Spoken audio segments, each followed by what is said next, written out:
From the book, Epoch for All, Chapter 1, Art of Glory, Section 2. As far as the eye can see, and as far as eye can see.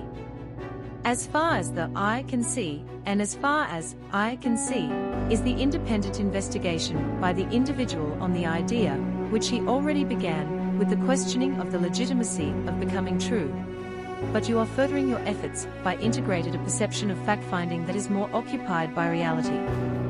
In other words, is to inquire about the evidence that is also more acquainted with reality, which it has a value of fact and the fact of value that only reality can verify its truths. What the eye can see is also what is held as the truth of what meets the eye to any being in the realm of reality. It is held as a thought of truth that comes across as the remembrance by an individual who had encountered it in its true state, which also became his thought of what he has seen, and what he knows as the knowledge that he accumulates from reality. It was placed in the depths of his thought with the belief that what he had seen had come from the reality he once knew, and was not so much created from the imagination, but was put back together through the ability of the imagination, which can be regarded as reminiscing. Foremost of all on what he knows by the remembrance that he held that was known to him, which had existed as evidence to the individual on the things that he sought that granted him the knowledge that he knows. It is often the experience by an individual that once was focused on the resilience of things, which came across his eye in the realm of reality, that had become a thought to be remembered, as a memory that's not so easily forgotten by the resilience of things that made him focus. What comes across the eye is the work of reality, and to play it in the mind is the internal work of the being. It is often said what you see is what you know. As far as the eye can see and as far as eye can see, is the development of knowledge that you experience along with reality, so that you can get along with reality, with the knowledge that you gain. In addition, when you are among others and what you all have witnessed as a group, will still grant you a different point of view that is known as an opinion. Your own opinion will be different from other opinions, but it will all hold some truths of what you all have seen as a group. The point I am making is everything that you see might not give you a clear, right, best, or perfect idea based on the things that you see, because all the information that you gather in your thoughts is the knowledge that was developed by your own opinion on what you saw. The idea that you chose for the art of glory might have come from something that met the eye and has also been thought of as something to be all true of the way, or how you think about it, which ultimately is still your very own opinion by the thoughts that you accumulated, which can be based on a substance of truth.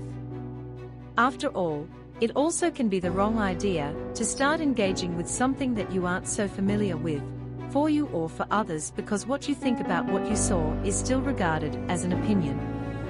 It can be a value of fact that you saw what you saw, but how it will end up in the future of what you thought should also be regarded as an opinion.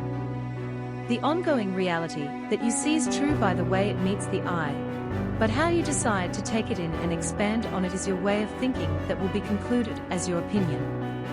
Indeed, the things you see in the reality that you are in are also regarded as the reality that you once knew as a true experience that you can carry with you in the future as knowledge of what had happened,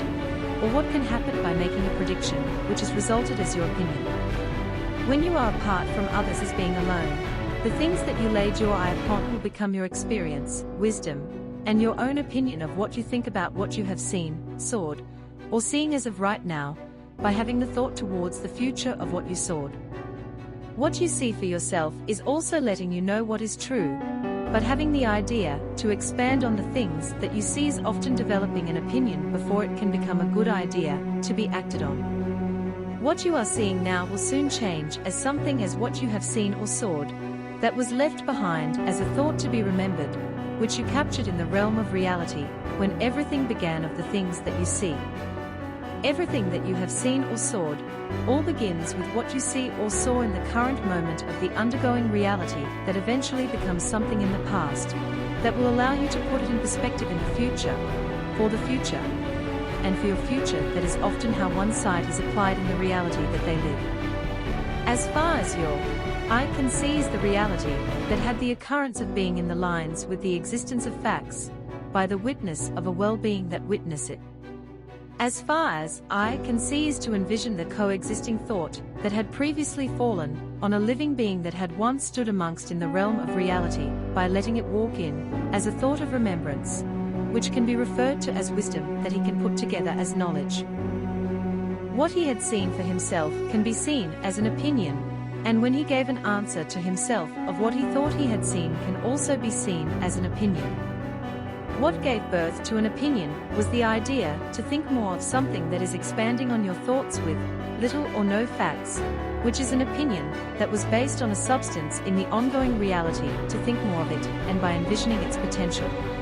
but may not be an overall fact of what thoughts that you apply to a truth that you know of because it is still what you think as an opinion by adding in your thoughts. I as a being is what he knows to himself, which is his opinion, knowledge, and wisdom. And what others think about you is their opinion that also may carry facts just as their wisdom as knowledge.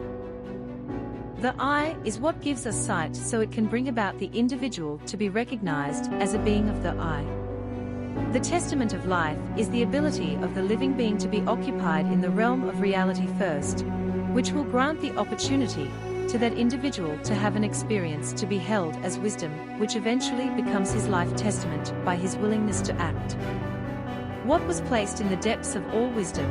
is an opportunity to bring forth the light to shine upon it to become envisioned as knowledge to the witnesses that have witnessed it. Everyone has dealt with the work of reality, and everyone has their own thoughts of what they think about reality. Your testament is knowing the resilience of reality that came from your wisdom that involves knowing information, which also becomes your point of view that you had experienced by an action. Your testament often starts with how you look at it, which is your experience, and what you decide to share with the world is your opinion that will reflect on you as your testament. Find out more in the book, Epoch for All, by Meshack Ford, out now on Amazon.